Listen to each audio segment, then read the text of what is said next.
نحمده ونصلي ونسلم على سيدنا ومولانا محمد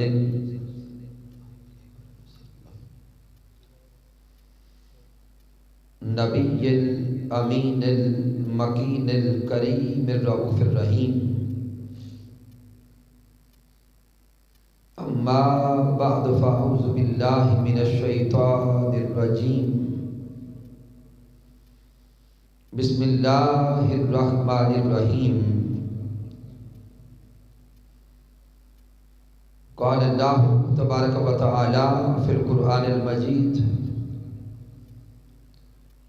وَلَمَّا بَلَغَ أَشُدَّهُ آتَيْنَاهُ حُكْمًا وَعِلْمًا. صدق اللہ مولانا العظیم. ان اللہ وملائکتہ یصلون علی النبی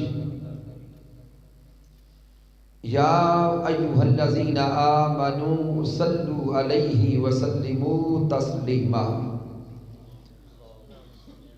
اللہم صلی علی سیدنا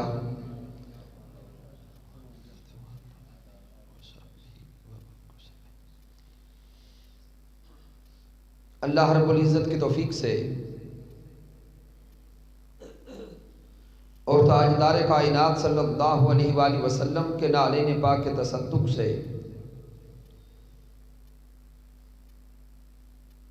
زندگی میں ایک بار پھر ہم درس عرفان القرآن کی اس بابرکت نشست میں حاضر ہیں. اس کی ایکو بند کر دیں. اللہ رب العزت کی پاک بارگاہ اقدس میں دعا کرتے ہیں کہ مالک کائنات ہم سب کی اس کاوش کو اپنی بارگاہ اقدس میں قبول فرمائے. درس عرفان القرآن میں تشریف فرما معزز علماء کرام و مشائخ اعظام،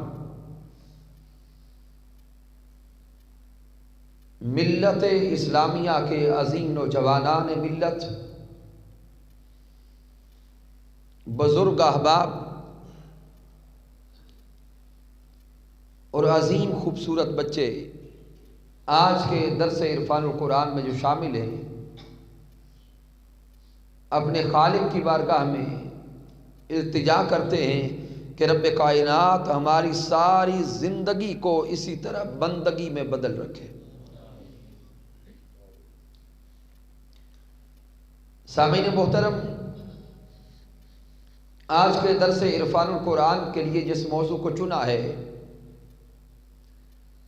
وہ ہے قرآن اور آج کا نوجوان.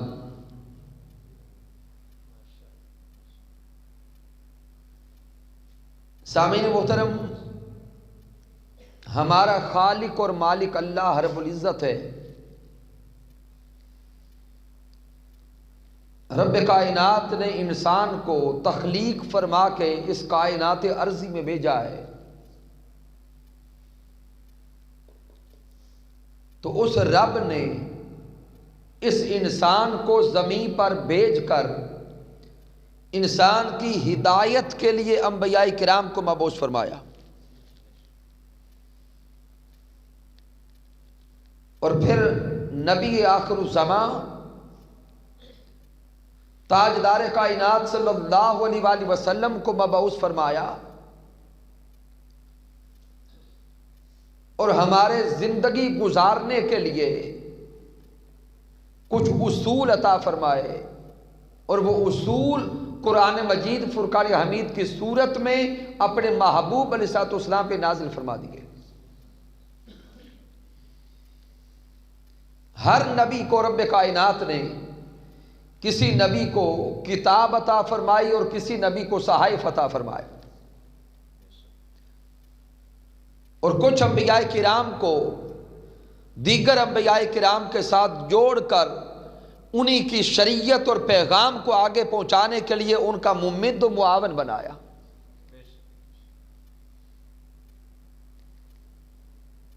اب سوچنا یہ ہے کہ وہ رب کائنات جس نے ہم انسانوں کو یہ شکل و صورت دی، ہمیں تخلیق فرمایا، پھر اس کائنات ارضی میں بھیجا، پھر زندگی گزارنے کے لیے ساتھ ایک کتاب کو نازل فرما دیا، اس کتاب میں زندگی گزارنے کے اصول وضع فرما دیے۔ آج ہم نے یہ سوچنا ہے کہ کیا ہم انہی عطا کردہ اصولوں کے مطابق زندگی بسر کر رہے ہیں یا ہماری زندگیوں کے اطوار بدل چکے ہیں؟ اور اگر کوئی میرا دوست یہ سوچے کہ اس کلام مجید کے اندر جو اصول عطا ہوئے ہیں انہی کے مطابق زندگی گزارنا کیوں ضروری ہے، تو سامعین میں بڑی سادہ سی مثال عرض کرتا ہوں۔ آج کا یہ دور ایجادات کا دور ہے۔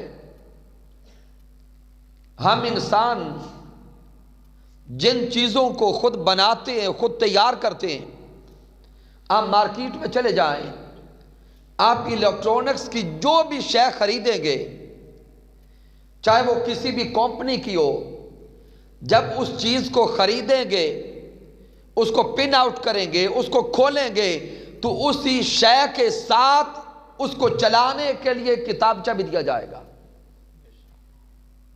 اب دیکھ لیں، ہم موبائل لیتے ہیں، موبائل کو جب اوپن کرتے ہیں، کھولتے ہیں ڈبے سے، تو کیا صرف موبائل ہوتا ہے یا چلانے کے اصولوں میں کتاب بھی ہوتی ہے؟ کتاب ہوتی ہے۔ ہمارے بچے 9th 10th میں جب جاتے ہیں تو کیلکولیٹر لیتے ہیں، سائنٹیفک کیلکولیٹر، تو اس کیلکولیٹر کو خریدتے ہیں۔ وہ ایک کیلکولیٹر ہے عام سی شے، لیکن بنانے والا اس کے چلانے کے اصول مرتب کر کے ایک کتاب کی صورت میں اسی کے ساتھ پیک کر دیتا ہے۔ اب اس سے بڑی چیزوں کی طرف چلے جائیں، آپ کمپیوٹر لیں، یہ ساؤنڈ سسٹم لیں، بڑی سے بڑی چیزوں کی طرف چلے جائیں۔ ہر ایجاد کرنے والا، اپنی شے کو بنانے والا، اب اس شے کو چلانا کیسے ہے، ان اصولوں کو ایک کتاب کی صورت میں دیتا ہے کہ نہیں؟ دے دیتا ہے۔ اب غور کریں، ہم نے ایک کمپیوٹر خریدا، اس کو چلانے کے اصولوں کی کتاب بھی لے لی، اگر ہم اس کمپیوٹر کو کوئی غلط کمانڈ دیں تو فوراً کمپیوٹر ایرر شو کرتا ہے یا نہیں؟ تو سوال پیدا ہوتا ہے کہ ایک دنیا کا عام انسان جب کسی شے کو وہ بنا رہا ہے، اس کے چلانے کے اصول بھی دے رہا ہے، اگر اس شے کو ان اصولوں سے ہٹ کر کمانڈ دیں تو وہ شے خود بول پڑتی ہے کہ یہاں کوئی غلطی کر رہے ہو، ایرر کی سمبل دیتی ہے۔ اے انسان، تو اپنی ذات پہ غور کر، تجھے بنانے والی ذات اللہ کی ہے، رب کائنات نے تجھے زندگی گزارنی کیسے ہے وہ اصول اس قرآن کی صورت میں دیے ہیں۔ اگر ان اصولوں سے ہٹ کر تم کوئی قدم رکھتے ہو تو تمہارا ضمیر اندر سے ایرر کا نشان بھی دیتا ہے اور بول کے بتاتا ہے کہ غلط راستے پہ چل پڑے ہو۔ اب ہر کوئی اپنے تخیلات میں لے کر آئے کہ جب بھی کبھی ہمارا ہاتھ گناہ کی طرف بڑھتا ہے، دل کانپتا ہے یا نہیں کانپتا؟ وہ دل کا کپکپا جانا، ضمیر کا اندر سے ملامت کرنا، جسم کا کپکپانا، یہ وہی ہے کہ جسم بول بول کر، ضمیر بول بول کر اور روح پکار پکار کے کہتی ہے بندے یہاں پہ کوئی ایرر ہے، غلط راستہ ہے۔ لیکن ہم اس دنیا میں آ کر اس دنیا کی مستی میں اتنے مست ہو گئے کہ ہم اس ضمیر کی پکار کو نہیں سنتے، روح کی آواز کو نہیں سنتے، ہم ظلم کے راستوں پر آگے بڑھتے چلے جاتے ہیں، رب کی ناراضگی کا احساس تک نہیں کرتے۔ یہ دروس عرفان القرآن اور حضور شیخ الاسلام ڈاکٹر محمد طاہر القادری مدث اللہ علی ان دروس عرفان القرآن کے ذریعے امت کے جوانوں کو، بزرگوں کو اور تاجدار کائنات کے ان امتیوں کو پھر سے راہ راست پہ لانے کے لیے پیغام دینے کا ذریعہ بنا رہی ہے۔ اللہ کی عزت کی قسم، تحریک منہاج القرآن اور منہاج القرآن کے سکولرز ان دروس میں آنے کے لیے آپ سے کوئی ہزاروں روپے کی ڈیمانڈ نہیں کرتے۔ پوری دنیا میں دیکھ لیں، منہاج القرآن کے سکولر کو خطاب کے لیے بلائیں، وہ مکا کرتا نظر نہیں آئے گا۔ اور آج المیہ یہ ہے کہ ہم نام دین مصطفیٰ کا لیتے ہیں اور ذکر مصطفیٰ کرتے ہوئے پہلے مال کو طے کرتے ہیں۔ اس معاشرے میں کلی بگاڑ آ چکا ہے، جس طبقے کو دیکھے وہی طبقہ بگڑا ہوا نظر آتا ہے۔ تاجروں کو دیکھے تو وہ بگڑ چکے، عوام کو دیکھے عوام بگڑی ہوئی، گورنمنٹ کی جابز اور نوکریاں کرنے والوں کو دیکھے وہ اپنے کام میں کام چوری کرتے ہوئے نظر آتے۔ ہر طبقے کا حال یہی ہے، کلیتاً ہر طبقہ زوال کا شکار ہو گیا۔ ضرورت ہے کہ ہم اخلاق مصطفیٰ صلی اللہ علیہ وسلم کے ساتھ اور سیرت نبوی صلی اللہ علیہ وسلم کا سہارا لے کر سب سے پہلے اپنے آپ کو بدلنے کا آغاز کر دیں۔ دوسرے کو بدلنے کی بات بعد میں کریں، پہلے اپنی ذات کو میں بدلوں اور سوچے اگر میں بدل گیا تو میرا بھائی بدل جائے گا، اگر میں بدل گیا تو میری اولاد بدل جائے گی، اگر میں سمر گیا تو میری بیوی سمر جائے گی، اور ہمیں سمرا ہوا دیکھ کر ہمارے پڑوسی سمریں گے، محلہ سمرے گا اور معاشرہ سمرتا جائے گا۔ آغاز اپنی ذات سے کرنا شروع کر دیں۔ تو سامعین، اللہ رب العزت نے یہ کلام مجید ہماری تربیت کے لیے اتارا اور ہمیں زندگی کے اصول اور ضابطے عطا کرنے کے لیے اتارا۔ یہ کلام مجید ہے، اللہ کا کلام ہے۔ اٹھائیے پڑھے قرآن مجید فرقان حمید کو۔ قرآن مجید کا موضوع انسان ہے۔ قرآن اترا ہے ہدایت انسانی کے لیے، ہدایت اونچا بولیں، انسانی کے لیے۔ اس کلام مجید کے ایک ایک حرف میں زیر زبر پیش شد مد ایک ایک نقطہ میں انسانوں کے لیے ہدایت ہے، اگر کوئی ہدایت لینا چاہے۔ پھر جب یہ اللہ کا کلام اترا ہے ہدایت انسانی کے لیے، تو انسانوں کے اندر اگر دیکھیں تو انسان کی زندگی کے 3 ادوار ہیں۔ انسان کی زندگی کا پہلا دور بچپن کا دور، انسانی زندگی کا دوسرا دور جوانی اور شباب کا دور، اور انسانی زندگی کا تیسرا دور بڑھاپے کا دور ہے۔ اگر قرآن مجید فرقان حمید کا مطالعہ کریں، جہاں جہاں پر اللہ رب العزت نے انسان کی عمر کو اشارتاً بیان کرنا چاہا تو اپنے کلام کے اندر سب سے زیادہ زور جوانی کی عمر پہ دیا ہے۔ جہاں جہاں پر بھی انسان کی عمر کے حصوں کو بیان کرنا چاہا، اشارتاً کنایتاً صراحتاً جہاں بھی زور دیا ہے سب سے زیادہ زور جوانی پہ دیا۔ اس کا سبب کیا ہے؟ اگر ہم غور کریں تو یہ زندگی کے جو 3 ادوار ہیں، بچپن، جوانی اور بڑھاپا، ان 3 ادوار پہ اگر غور کریں تو 2 ادوار محتاجی کے ادوار ہیں۔ انسان بچپن میں بھی محتاج ہوتا ہے اور بڑھاپے میں بھی محتاج ہوتا ہے. جوانی کے زمانے پر، جوانی کے دور پر زور اس لیے دیا ہے کہ اس دور میں انسان ایک قوت والا انسان ہوتا ہے. انسان کے اندر ایک توانائی ہوتی ہے، ایک طاقت ہوتی ہے. بچپن اور بڑھاپے میں انسان خود محتاج ہوتا ہے، جوانی میں محتاجوں کا سہارا بننے کی طاقت رکھتا ہے. اس لیے مالک کائنات نے جوانی کو کئی طریقوں سے بیان کیا. اس پر میں صرف چونکہ وقت کم ہے قرآن مجید فرقان حمید کی 2 آیات کریمہ سے اشارہ دیتا ہوں. ایک پڑھیں سورہ یوسف. حضرت یوسف علیہ السلام کے واقعہ کو دیکھیں. آیہ کریمہ نمبر 22. رب کائنات نے فرمایا وَلَمَّا بَلَغَ أَشُدَّهُ آتَيْنَاهُ حُکْمًا وَعِلْمًا. رب کائنات نے فرمایا کہ جب یوسف علیہ السلام بالغ ہو گئے،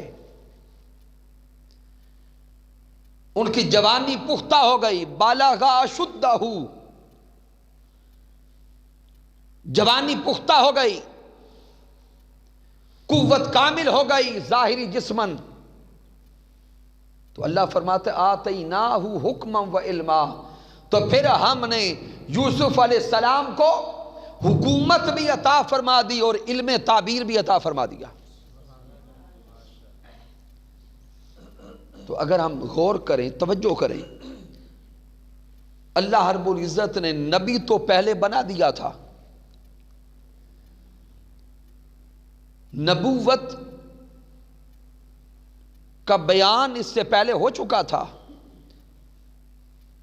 فرشتہ حضرت یوسف علیہ السلام کے پاس اس سے بھی پہلے آ چکا تھا. کثیر لوگوں نے واقعہ پڑھا ہوگا جب حضرت یوسف علیہ السلام کو بھائیوں نے کنویں میں گرایا تو اسی کنویں کے اندر فرشتہ ان کے پاس آ چکا تھا. لیکن ادھر رب کائنات بیان فرما رہا ہے کہ جب یوسف علیہ السلام اس کے بعد بکتے ہوئے مصر پہنچ چکے تھے، جوان ہو چکے تھے، وَلَمَّا بَلَغَ أَشُدَّهُ آتَيْنَاهُ حُکْمًا وَعِلْمًا، کہ جب وہ بالغ ہو گئے، بلوغت پختہ ہو گئی، جوانی پختہ ہو گئی، پھر ہم نے اپنے یوسف کو حکومت بھی دے دی اور علم تعبیر بھی عطا فرما دیا.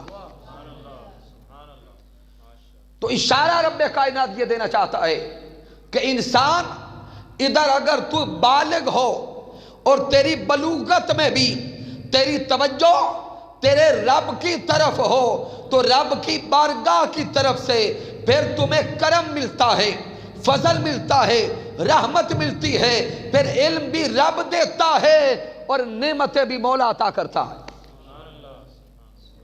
اور اسے اگلی آیت پہ غور کریں، ساتھ جوڑ کے اگلی آیت کریمہ میں رب کائنات نے وہ زلیخا کے واقعے کو لیا ہے کہ جب حضرت یوسف علیہ السلام کو زلیخا لے کر وہ 7 کمروں کے اندر چلی گئی. وراودتہ التی ہوا فی بیتہا عن نفسہ وغلقت الابواب، کہ جب زلیخا حضرت یوسف علیہ السلام کو لے کر کمروں کے اندر چلی گئی، اب 7 کمروں کے اندر چلی گئی، دروازے بند کرتی گئی، کنڈیاں لگاتی گئی، تالے بھی لگاتی گئی. اور جب دروازے بند ہو گئے اب حضرت یوسف علیہ السلام کے سامنے وہ ظاہری حسن کو پیش کرتی ہے. جوان غور سے سنیں کہ یوسف علیہ السلام کی ظاہری عمر جوانی کی، سامنے دنیا کا حسن، دنیا کی ایک عورت، اور وہ خود پکار رہی ہے، لیکن حضرت یوسف علیہ السلام رب کی طرف متوجہ ہو کے کہتے ہیں معاذ اللہ، اللہ کی پناہ. توجہ کی اپنے مولا کی طرف،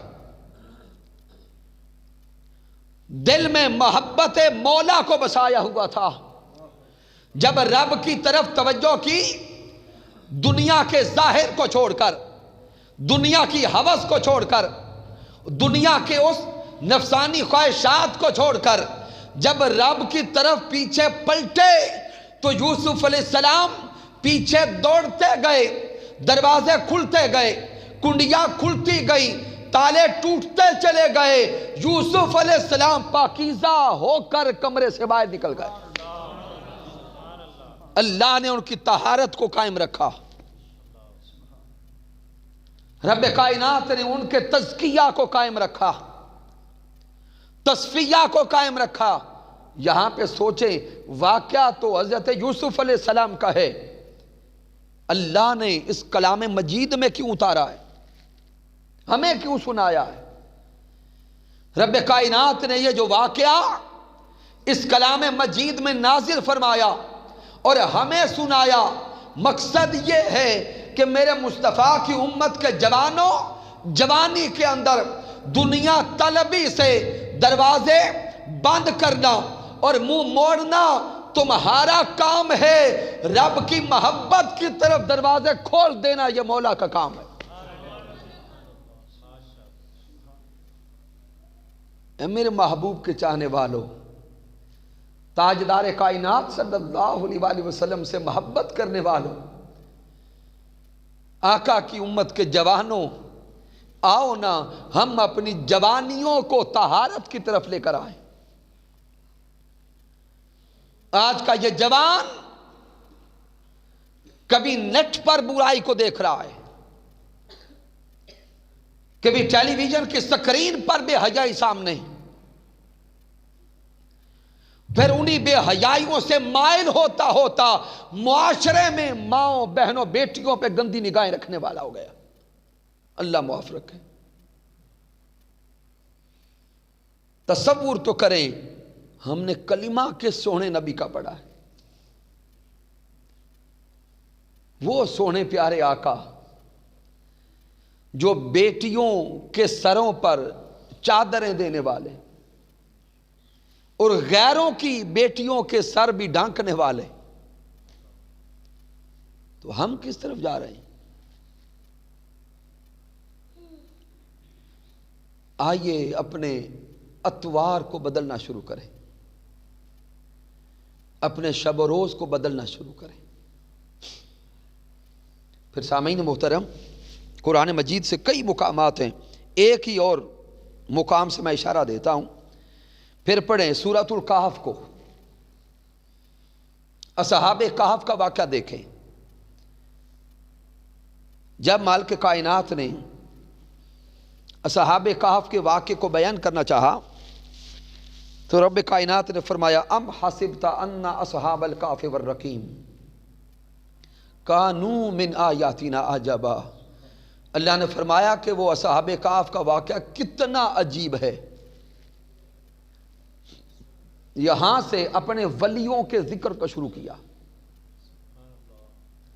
اب جب اپنے اولیاء کے واقعے کو بیان کرنا شروع کیا تو غور کریں، ان الفاظ کے بعد اللہ نے ولیوں کی عمر کو بیان پہلے کیا ہے۔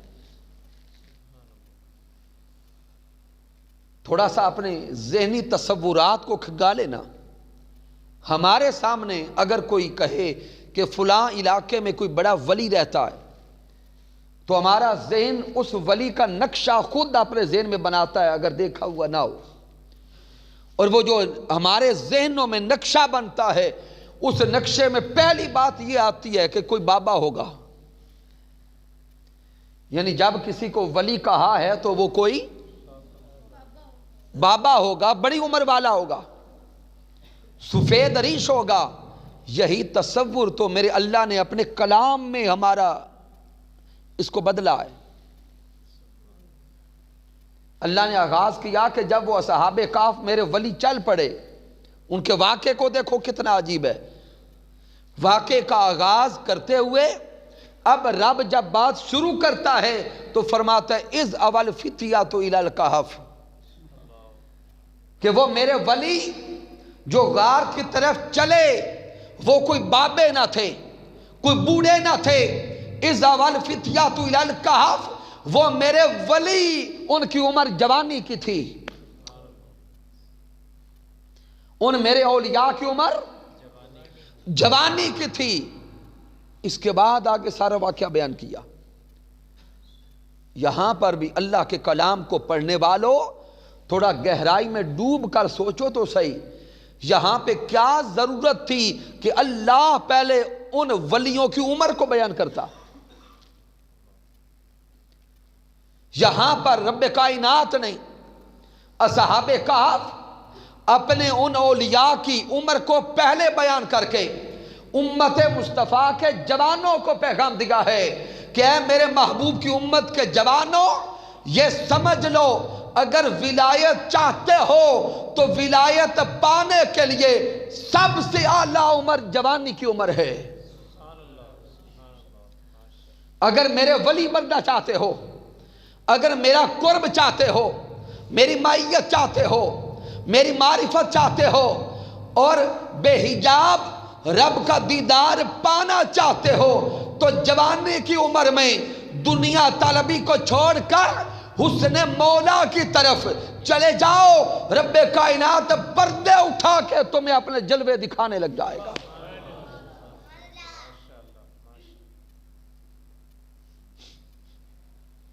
اسی لیے حضرت مولانا روم رحمت اللہ علیہ نے فرمایا تھا کہ در جوانی توبہ کردن شیوائے پیغمبری، کہ جوانی میں اے انسان توبہ کرنا تیرا کام ہے، اب قیامت تک نبی تو نہیں آئے گا، توبہ جوانی میں تو کر، مولا تجھے اپنا ولی بنا لے گا۔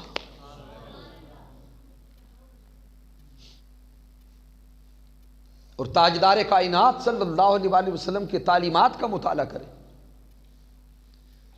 جن سے ہمیں پیغام یہ ملتا ہے کہ اگر بڑھاپے میں انسان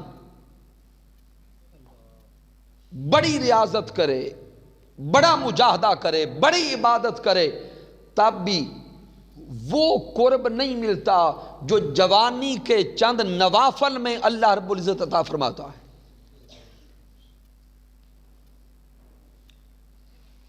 اور اگر اس قوم کے جوان یہ کہیں کہ بھئی جوانی مستانی ہوتی ہے،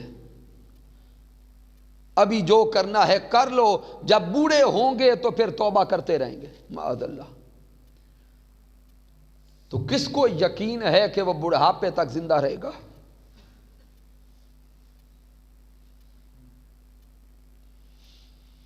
ہمیں تو اتنا بھی یقین نہیں کہ یہاں سے اٹھ کے اپنے گھر بھی پہنچ سکیں گے کہ نہیں۔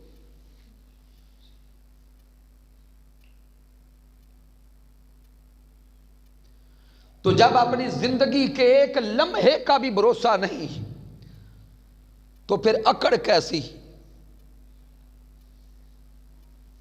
پھر غفلت کیسی، پھر مولا سے دوری کیسی؟ آئیے اپنے اندر سے غرور و تکبر کو مٹانا شروع کر دے، رب کی بارگاہ میں جھک کر یوں عاجز ہو جائیں، منکسر المزاج ہو جائیں کہ کسی کے سامنے اکڑ نہ چھوڑ دے۔ جب اپنی زندگی کے ایک لمحے کا بھروسہ نہیں ہے، پھر زمین پہ اکڑ اکڑ کے چلنا کیسا؟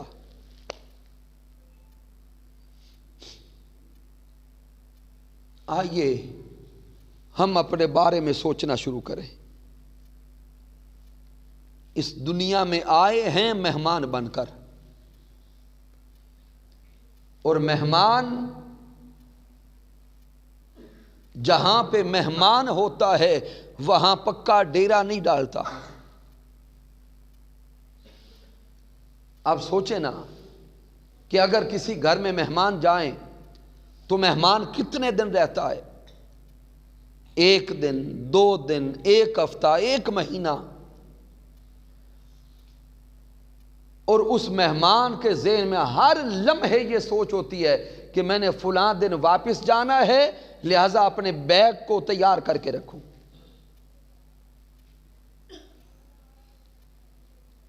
تو یہ دنیا ایک مہمان خانہ ہے، ہم یہاں مہمان بن کے آئے ہیں۔ تو جس طرح کسی کے گھر میں جا کے پکے ڈیرے نہیں ڈالتے، اسی طرح ذہن میں بٹھا لیں یہاں پہ ہمارا پکا بسیرا نہیں ہے، ہم نے اس دنیا کو چھوڑ کے آگے جانا ہے۔ پھر آئیے آقا علیہ السلام کی جوانی کو دیکھیں، جس سوہنے نبی صلی اللہ علیہ وآلہ وسلم کا کلمہ پڑھتے ہیں، پیارے آقا کی جوانی کو دیکھیں، کیونکہ وقت انتہائی مختصر ہوتا ہے تو میں آقا علیہ السلام کی جوانی کے بھی 2-3 واقعات کا صرف اشارہ دیتا ہوں۔ جب میرے آقا علیہ السلام کی عمر مبارک 20 سال ہوئی تو میرے سوہنے محبوب علیہ السلام کی زندگی کا ایک عجیب اور نایاب واقعہ پیش آیا۔ واقعہ یوں ہے کہ مکہ کی سرزمین پر یمن کا ایک تاجر آیا اپنا سامان تجارت لے کر۔ مکہ میں رہنے والا ایک ظالم، ایک جابر انسان جس کا نام عاص بن وائل ہے، بعد میں یہ بدبختوں میں شمار ہوا۔ عاص بن وائل نے اس تاجر سے سارے کا سارا سامان لے لیا خریدنے کے بہانے۔ جب سارا مال لے چکا، سامان لے چکا، تو اس تاجر نے جب پیسے مانگے تو اس نے پیسے دینے سے انکار کر دیا۔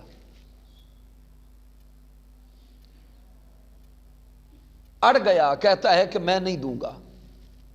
تب وہ بیچارہ تو مسافر تھا، اس نے مکہ کے جتنے بڑے بڑے سردار تھے ہر سردار کے دروازے پہ جا کر اس کی شکایت کی، لیکن چونکہ اس وقت مکہ اور سارے کا سارا حجاز اور عرب کا یہ علاقہ ابھی تک میرے آقا نے نبوت کا اعلان نہیں فرمایا تھا، بعثت نبوی سے پہلے کا دور جہالت کا دور ہے،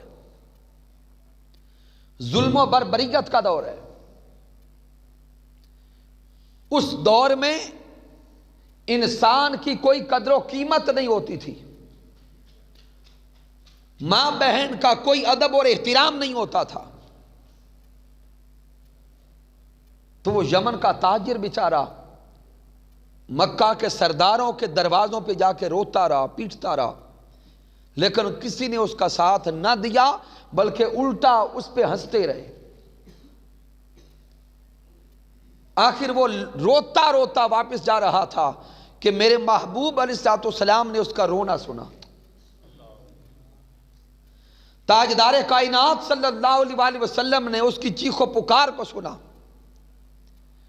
اور وہ یمن کا تاجر ایک شاعر بھی تھا، وہ شاعری کے اندر ہی اپنے سارے واقعے کو بیان کر رہا تھا کہ میں سامان تجارت لے کے اتنا دور سے آیا تھا، مجھے لوٹ لیا گیا۔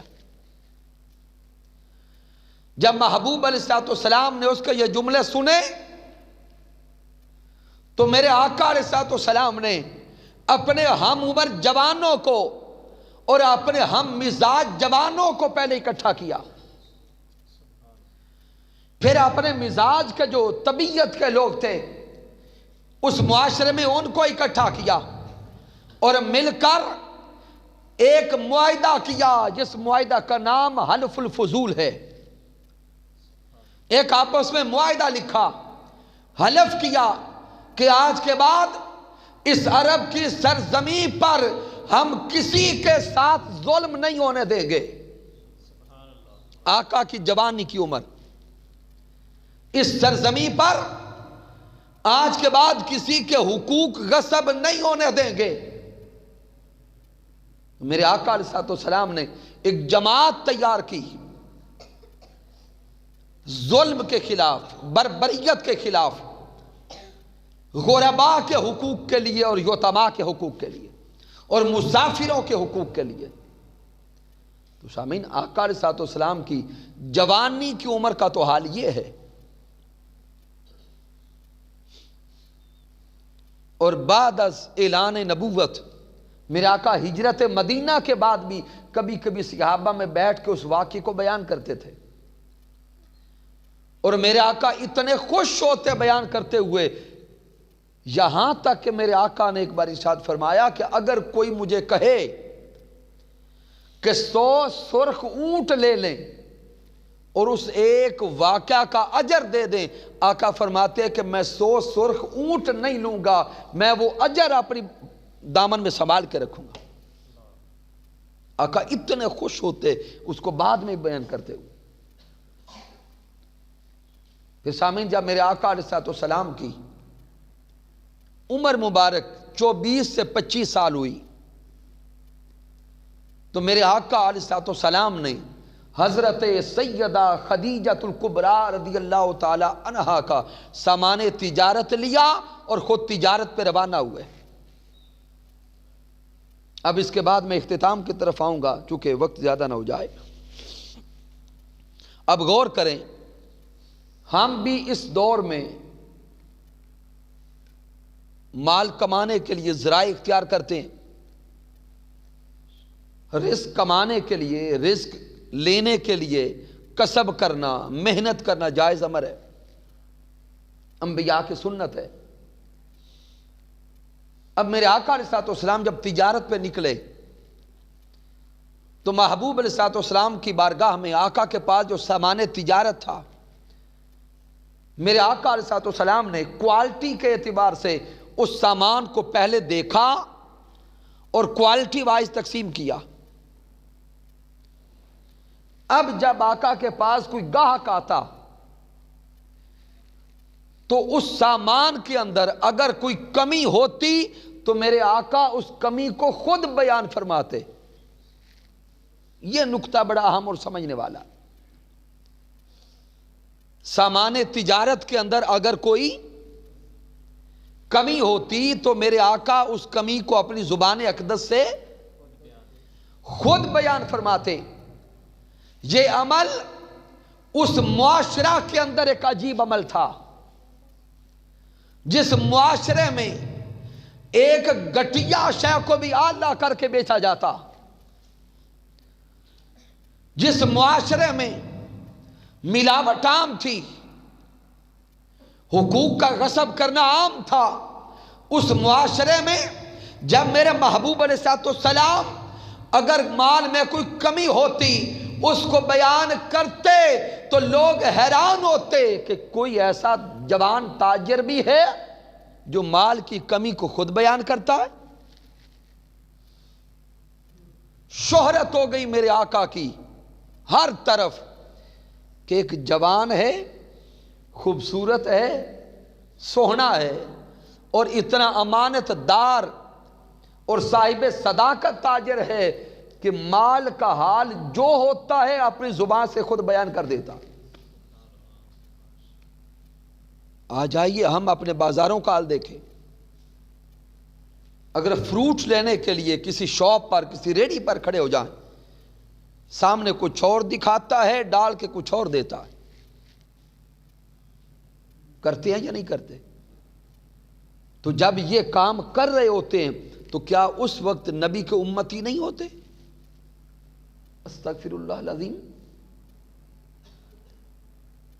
اب ہر کوئی دیکھے اپنے اندر، جھانکتے ہوئے سوچے، دودھ میں ملاوٹ ہم کریں، مرچوں میں ملاوٹ ہم کریں، کھانے پینے کی اشیاء میں ملاوٹ ہم کریں، اٹھنے بیٹھنے استعمال کی روزمرہ زندگی کی جو چیزیں ہیں ان کے اندر ملاوٹ ہم کریں، اور دعوے بھی ہم کریں کہ غلامی رسول میں موت بھی قبول ہے۔ موت بڑی دور کی بات ہے، پہلے اس غلامی کے اندر جینا تو شروع کر لیں۔ وہ دعوے جائز ہیں، نعرے جائز ہیں، لگانے چاہیے، لیکن میں یہ عرض کر رہا ہوں کہ ان نعروں سے پہلے خود کو نعروں کے قابل بنا لیں۔ کہیں ایسا نہ ہو کہ سارا دن ملاوٹ کر کر کے ایک عمل یہ کرتے رہیں اور دوسری طرف دعوے بھی ہوں کہ ہم عاشق رسول ہیں، دیوانگان مصطفیٰ ہوں گے، ہونا چاہیے، ایمان کا حصہ ہے، لیکن یہ بھی ایمان کا حصہ ہے۔ میرے آقا نے فرمایا لا یؤمن احدکم حتی اکون احب الیہ من والدہ وولدہ والناس اجمعین۔ اب توجہ کرنا، میں اسی صیغہ کے ساتھ دو حدیث دینے لگا۔ یہاں میرے آقا نے فرمایا کہ تم میں سے کوئی شخص اس وقت تک مومن نہیں ہو سکتا کہ جب تک اپنے والدین سے بڑھ کر، بیوی بچوں سے بڑھ کر، یہاں تک کہ کائنات کی ہر شے سے بڑھ کے مجھ سے محبت نہ کر لے۔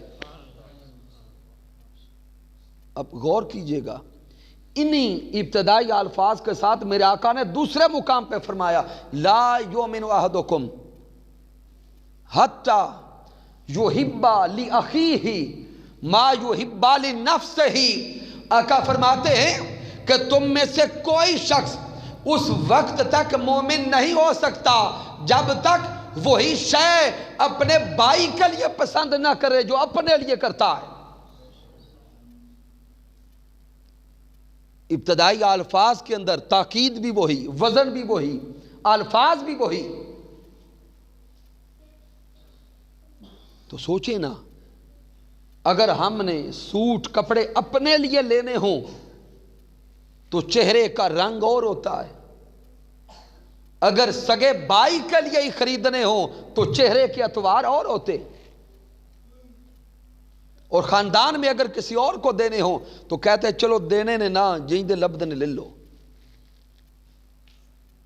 میرے آقا نے فرمایا کہ یہ ایمان کی علامت ہی نہیں ہے۔ تو آقا علیہ السلام جب تجارت کا سامان لے کر جاتے، میرے محبوب اس مال کی کمی کجی اور کوالٹیز کو خود اپنی زبان سے بیان فرماتے۔ پھر سامعین صرف ایک ہی واقعہ عرض کرتا ہوں اسی تجارت پر، زندگی نے ساتھ دیا تو انشاءاللہ پھر کبھی گفتگو کو آگے بڑھائیں گے۔ میرے آقا علیہ السلام ایک بار 20 اونٹ لے کر نکلے تجارت کے لیے۔ ان 20 اونٹوں میں ایک اونٹ لنگڑا تھا۔ میرے آقا علیہ السلام لے کر بازار میں چلے گئے۔ کسی کام سے میرے آقا کو کہیں جانا پڑ گیا تو میرے آقا نے جو ساتھ معاون غلام تھا اسے فرمایا کہ میں کسی کام سے تھوڑی دیر کے لیے جا رہا ہوں، آپ یہاں کھڑے ہو جاؤ، اگر میرے بعد کوئی گاہک آ گیا تو اسے بتانا کہ ان 20 اونٹوں میں سے ایک اونٹ لنگڑا ہے، 19 اونٹوں کی رقم تو پوری لینا اور جو اونٹ لنگڑا ہے اس کی ہاف رقم ہے، نصف رقم ہے، آدھی قیمت پہ بیچنا۔ میرے آقا چلے گئے۔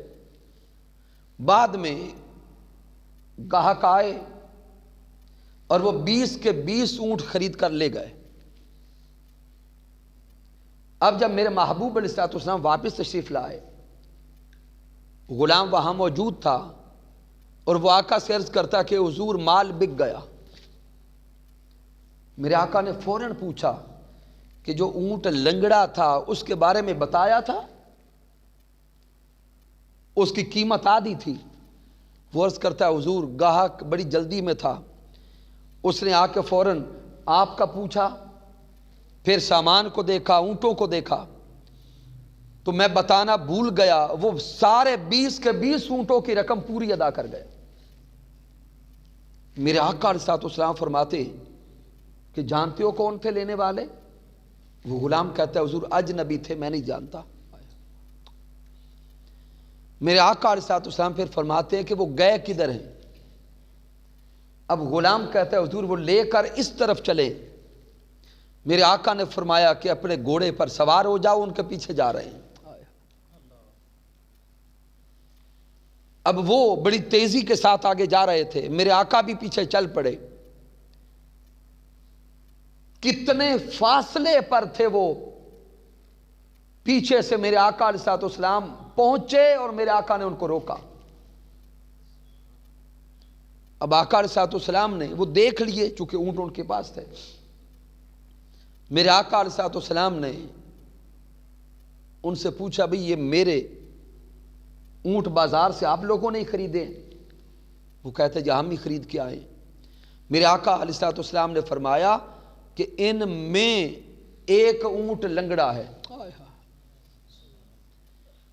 ایک اونٹ لنگڑا ہے، یا تو اس کی پوری رقم آپ واپس لو، وہ لنگڑا اونٹ واپس کر دو، اور اگر تم نے لے جانا ہے اپنے پاس رکھنا ہے تو پھر اس کی آدھی قیمت ہم تمہیں واپس کر رہے ہیں. وہ حیران تھے، تعجب کا شکار تھے کہ یہ کیسا تاجر ہے کہ مال بکا ہوا اتنا دور پیچھے چل کے آیا، کمی بتا کر رقم واپس کر رہا ہے. اور آج ہم تو اپنی ماڑی اور گھٹیا شے کو بھی بڑا سونا کر کے ستھرا کر کے اس کے ٹاپے شاپے چینج کر کے مارکیٹ میں آلہ لے جا کے بیچ دیتے ہیں. بالخصوص میں اپنے جوان بھائیوں سے عرض کرنا چاہتا ہوں کہ آئیے ہم سارے مل کر زندگیاں گزاریں، کاروبار کریں، لیکن ایک لقمہ بھی حرام کا اپنے حلق سے نیچے نہ جانے دیں. یہ ہمارے جوانوں کا موبائلوں کا کاروبار ہوتا ہے، اور یہ رب جانتا ہے کہ موبائل بیچتے ہوئے کیا کام کرتے ہیں.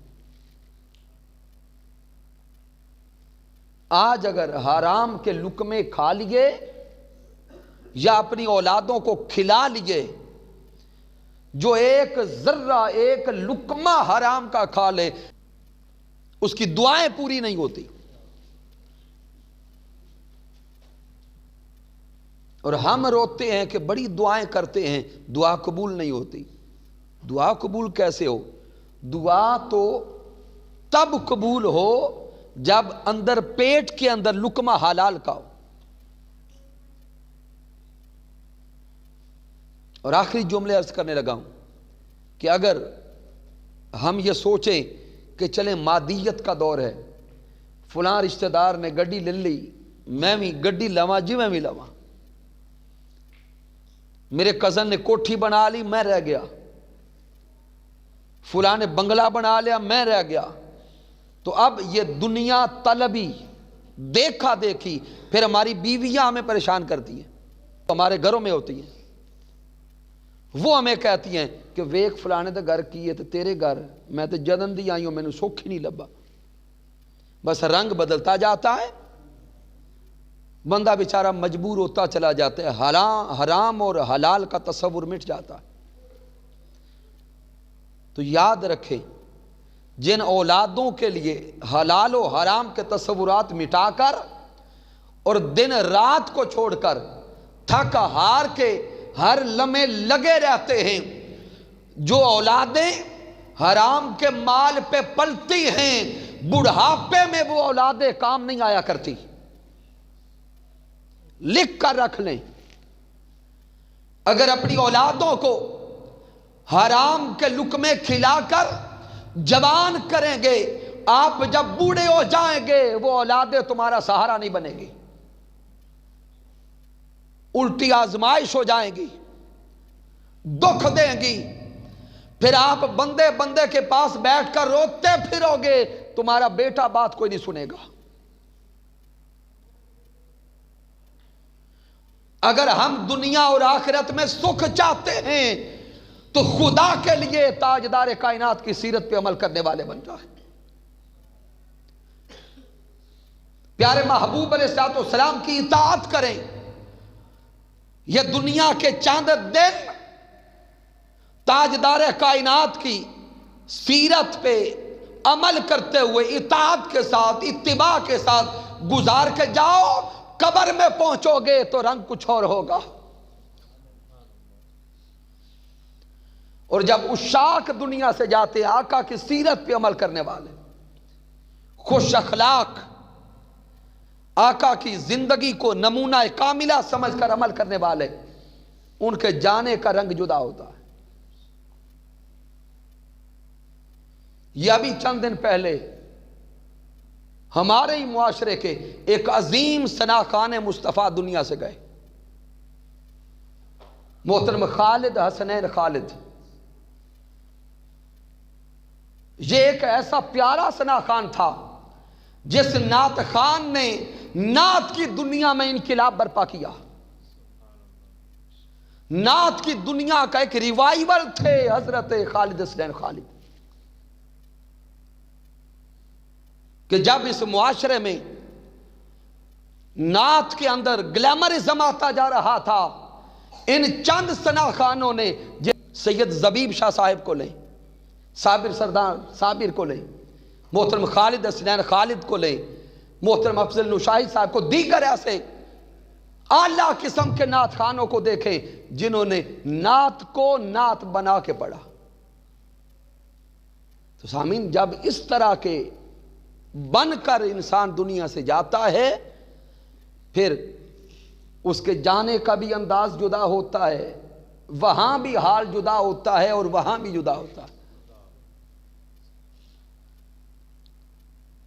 رب کائنات کی بارگاہ اقدس میں دعا کرتے ہیں کہ مالک کائنات ہم سب کو توفیق عطا فرمائے کہ ہم اپنی زندگیوں کو بدلیں، زندگیوں کے ایام کو بدلیں، شب و روز کو بدلیں، اور محبوب علیہ السلام کی سیرت پہ عمل کرنے والے بن جائیں۔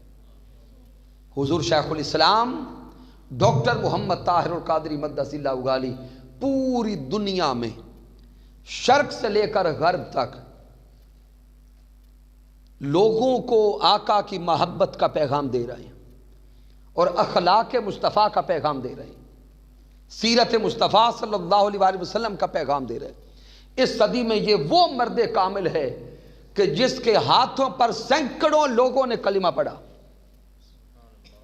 اور ان کی اپنی ذات تو کجا، اب ان کے شاگردوں کو دیکھیں، ان کے شاگرد ہر آئے دن کتنے لوگوں کو مسلمان کرتے نظر آتے۔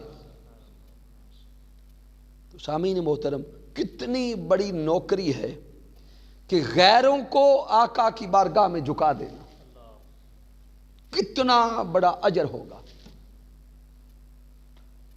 اللہ رب العزت اس پوری بستی پہ اپنا کرم فرمائے، مالک کائنات ہر گھر میں اتحاد عطا فرمائے، امن عطا فرمائے، ایک دوسرے کا احساس عطا فرمائے۔ کی محمد سے وفا تو نے تو ہم تیرے ہیں، یہ جہاں چیز ہے کیا لوح و قلم تیرے ہیں۔ میں نے جو کچھ بیان کیا، اگر اس میں کچھ کمی ہے، کوئی کجی ہے، کوئی غلطی ہے، تو مجھ ناچیز کی طرف سے ہے رب کائنات معاف فرما دے۔ اگر اس میں کوئی اچھائی اور کمال ہے تو اللہ کی عزت کی قسم میرا کوئی کمال نہیں، یہ رب کائنات کا کرم ہے، آقا علیہ السلام کی رحمت ہے، اور میرے قائد، میرے مربی، میرے استاذ حضور شیخ الاسلام ڈاکٹر محمد طاہر القادری مقدس اللہ والی کی صحبت کا فیضان ہے۔ وما علینا الا البلاغ المبین۔